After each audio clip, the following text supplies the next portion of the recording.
Hi students, I hope all are safe in the environment of uncertainty. Stay safe in your home, to obedience in your parents, take care of health. Today I am going to teach 8th standard biology, first lesson transporting plants. This lesson, the last topic, last class of this lesson, mechanism of transpiration. See the picture. So what is transpiration? Loss of water in the form of water vapor. You see the picture, we know stomata is made up of two guard cell, 1 and 2. It's an open stomata, then closed stomata, two guard cell. Then around us some number of a subsidiary cell.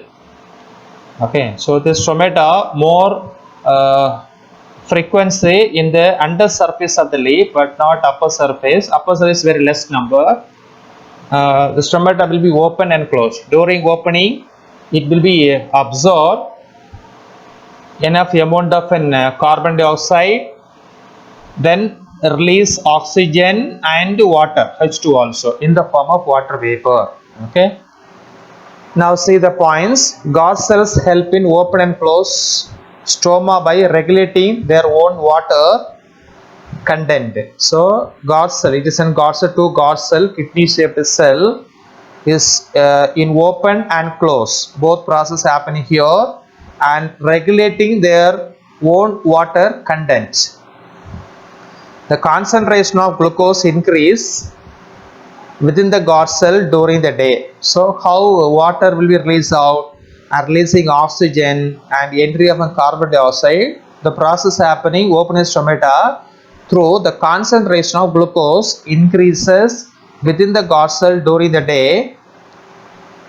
They draw, I think the guard cell draw water, will be absorb water from the surrounding cell by osmosis. What is surrounding cell? Subsidiary cell.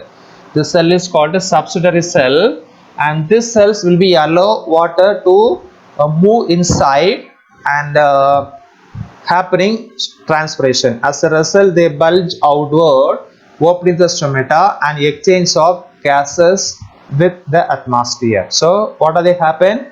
Exchanging gases. What are the exchange happen for here? Absorbing carbon dioxide and releasing oxygen during transpiration process or during photosynthesis, because during photosynthesis requirements of carbon dioxide will be absorbed through by stomata. Then transpiration is an price that the plants has to pay in order to carry out photosynthesis. During photosynthesis, plants absorb, stomata absorb, will be open. Whenever it's open, it will be entry of carbon dioxide, and this carbon dioxide provider of carbon during photo. So it's one of the price of plants. When the stomata close during night, transpiration decline, means stop. There is no further transpiration during night or after sunset. Whenever sunrise, it will be begins. Transpiration process begins during sunset or during night. Transpiration decline or stop. Then during night again happening for respiratory process through by Lentz cell. Want to give a Lentz cell or cuticle. Transpiration may continue at a low rate at night through the Lentz cell or the cuticles other. So during daytime, in front of a stomata, with the help of a sunlight, stomata open and happening for here exchange of gases. During night, the transpirations happen through by Lentz cell, because the Lentz cell presence in wood bearing plant stem bark region responsible and completing for here transpiration. Then importance of transpiration. What are the importance? It helps plants get rid of unused water. Rid means remove out, send it out. Unused water, excess water. Transpiration take place rapidly during the day. The leaves start running short of water. So this process take place during the day in front of sunlight. It creates suction force called transpiration pull. So during transpiration here involved for here suction force are called transpiration pull. What is transpiration pull? During transpiration loss of water, one pulling action happening, entire parts of plants reach up to root. Root will be absorb enough amount of water. The upward movements of water and mineral is called ascent absorb. So during transpiration pull happening, yes, happening all the plants entire body rooting the parts of a root cell, root will be absorb enough amount of water, then transport in the form of a sap. Ascent of sap means just move upward. Transpiration help in concentrating the cytoplasm of plant cell during osmosis. Happening for osmosis. What is osmosis? Movements of water molecules from a region of lower concentration to higher concentration. So transpiration help in concentrate the cytoplasm of a plant cell during osmosis. It helps to distribute water and mineral throughout the plant body. So during transpiration, water is moving entire plant parts, even plant stem, branches, leaves. What are the parts supposed present in plant? It helps to cool the plant's body as a lot of heat is taken up in converting water into water vapor. So that's why plant is sending out water in the form of water vapor, because plants produce lot of heat. So this heat will be lost converting water into water vapor. So it helps to cooling, because plants absorb plenty of water. The purpose of cooling effects, because plants are causes lot of heat energy or affected heat energy. So this heat is taken up in converting water into water vapor. Then some factors responsible affecting transpiration. So the factors are given two types, are called internal factors, external factors. Mostly internal factors are called structure of stomata, number of an guard cell, shape of guard cell, and size of guard cell, and surrounding which one subsidiary cell number and size of the leaf. But here in our chapter we have an internal external factors. Number one is called sunlight. So this sunlight is a major factor, either promoting transpiration or very lesser transpiration. So light is the most important factors that affect transpiration, because light is requirement. Light is important factors because in front of sunlight only stomata open, otherwise completely closed. It is essential for opening and closing of the stomata. The rate of transpiration varies throughout the day depending upon the intensity of the light. What is intensity? Very high heat. I think a sunstroke. We know for sunstroke. So sunstroke suppose very high, and a peak level of transpiration. Sometimes intensity is very low during cloudy day, and again without sunlight, and the cloud suppose going to close sunlight, automatically intensity will be reduced, so low intensity. Then the rate of transpiration is higher on sunny day than on cloudy day. So these are the sunlight. So by the sunlight, light is the most important factors that affect transpiration. It is essential for the opening and closing of stomata. The rate of transpiration varies throughout the day depending upon the intensity of light. The rate of transpiration is higher on sunny day. Sunny days means in front of a sunlight, and then cloudy days, okay, than on cloudy day. Then soil water. What is soil water? The soil, underground soil, merged out lot of root system. Roots able to absorb water. Soil is available enough of soil water in the form of a soil solution. Okay, so this soil water is a major factor. Second factor, if plants cannot absorb enough water from the soil, the guard cells shrink. Okay, soil water. Soil if not provide enough amount of water, automatically guard cell will be shrink, because there is no more amount of water. That's why the guard cell going to shrinking happening due to lack of water and closed stomata, reducing transpiration. So the 2 points going to given for here. Soil water is an important factor. So second important factors, because this soil water providing stiffness of the plant's part, usually rigid nature or turgid nature of plant's part because of the soil water. So this water, if not available enough amount, EC2, the gods are going to shrink, and due to lack of water and close to stomata to reducing transpiration. Next, humidity. Third factor is called humidity. What is humidity? Usually moisture of atmosphere. Okay, usually water droplets or water vapor presence in humidity. Usually rainy day as well as an early morning and after sunset, humidity, because some coolness will be affected in atmosphere, is called humidity. The atmosphere in humid condition, humid means usually cooling nature of in our atmosphere is called humidity, and this atmosphere in humid condition is already saturated with water vapor and can take no more, because during very high humidity and completely failure of transpiration, because atmosphere is available enough amount of water vapor, it's called actually saturated, and here no more transpiration. Example, in human being, sweat dries faster on dry day than on humid day. During dry day, sweating happen for here within a fraction of time. That water, sweat water will be just dries faster than humid day. Humid day means sunny days. Sorry, usually called cooling days. The drier the atmosphere, rate of transpiration is high. Okay, so whenever how much amount of dryness happening in atmosphere, the rate of transpiration is very high. The next, temperature.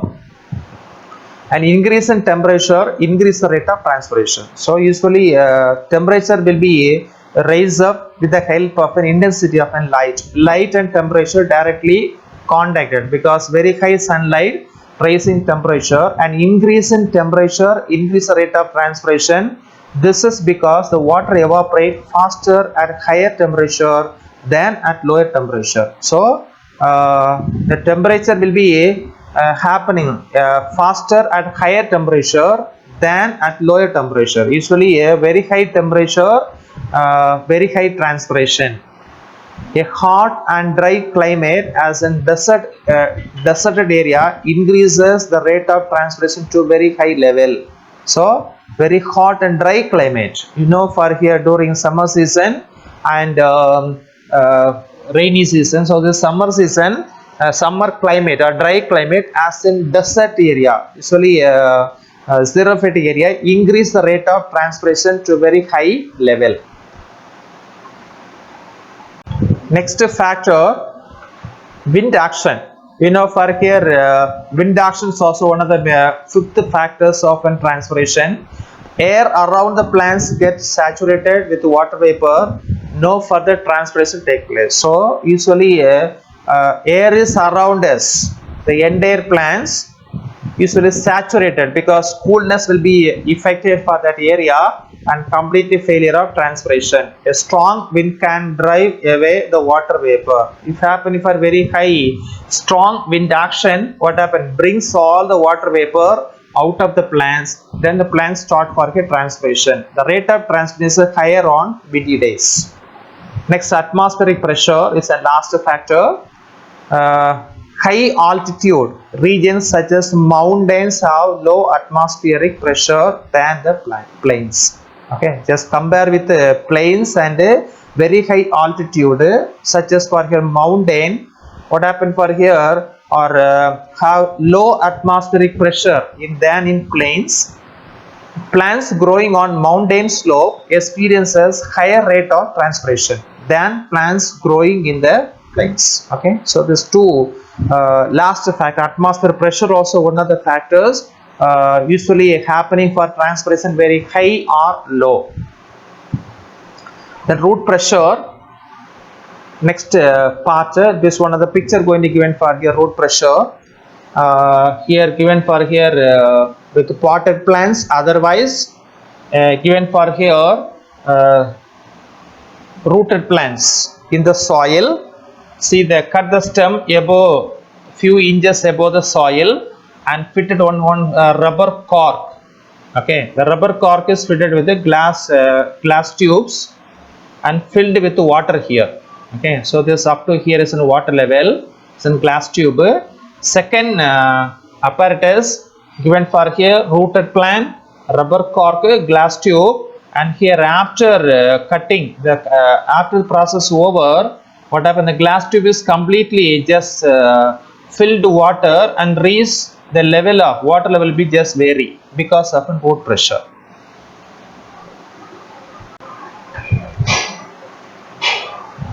Here root pressure, it is another factor that help move water and minerals upward through the stems. Okay, or it's not a factors, it is another factor. Second factor is an important factors happening for all the plants to movements of water minerals above the soil through some pressure.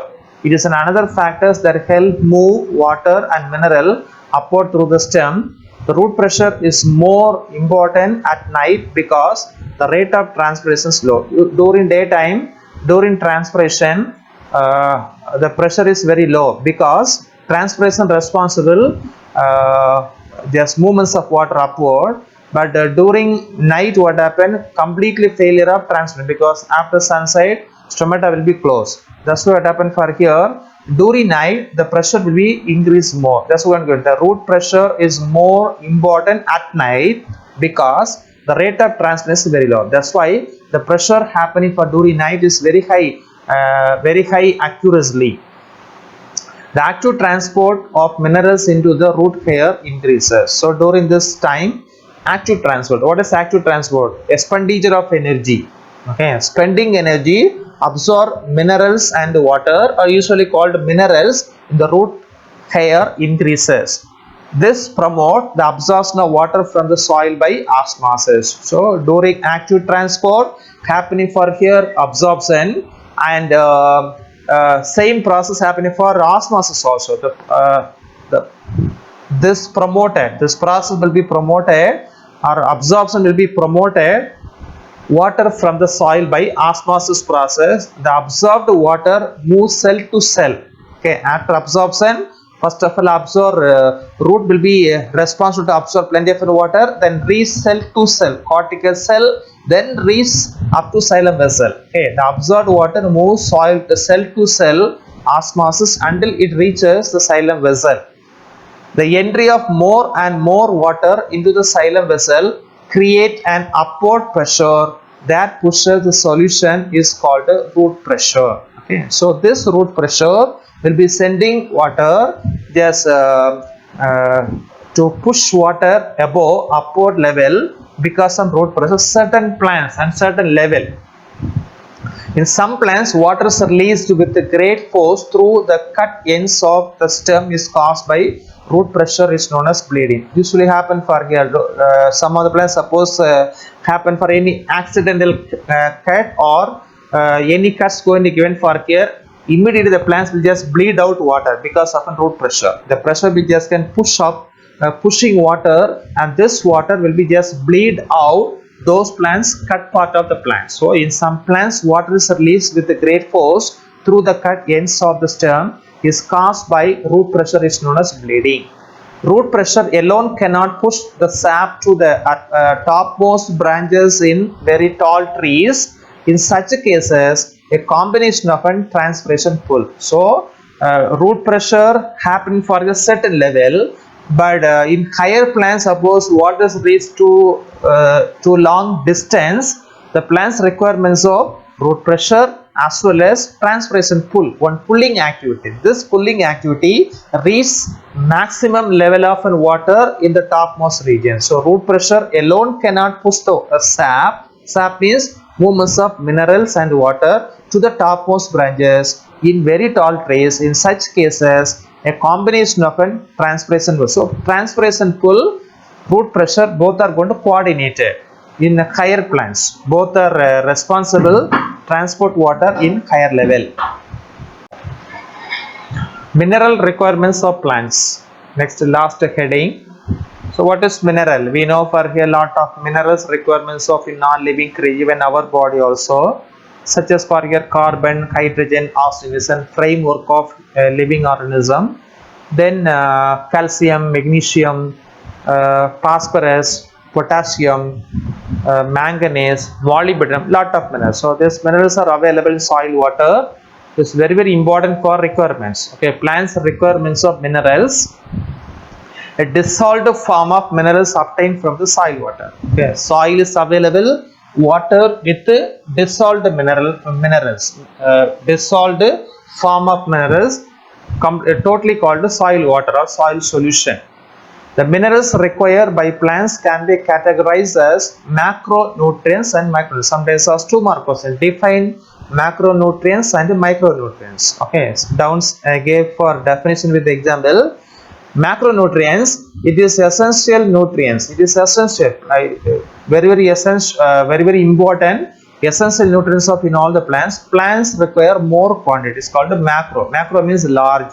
So large quantity. So it is essential nutrients. Plants require more quantity. Example: calcium, potassium, magnesium, phosphorus, nitrogen, and sulfur, etc. Okay, it's therefore more, but in our syllabus is given for this limited number of minerals is the macronutrients. So what is macronutrients? Macro means large quantity, requirement is more, which is very essential. So this essential nutrients, suppose lack or deficiency, plant cause some deficiency diseases also.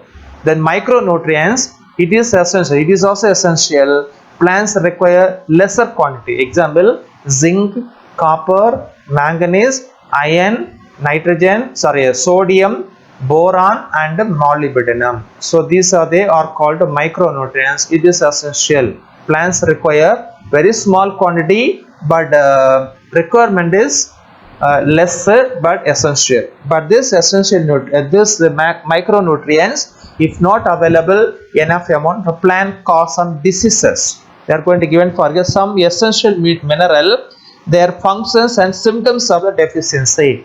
The plants is not get sufficient amount, the plant cause deficiency disease. Number one is called a nitrogen, major one. Nitrogen is come for here macronutrients. Synthesis of protein, major function. Suppose this nitrogen suppose failure, the plants is not get enough amount. What happen? Yellow leaves due to lack of chlorophyll. Chlorosis. Chlorosis means loss of chloroplast. Yellowing of the leaf is called chlorosis. Slow growth. Growth is insufficient, is very poor and lack growth. So first compound are called nitrogen. Then phosphorus. This phosphorus a very good role for here. Synthesis of cell material. Roots and shoots are too short and slender.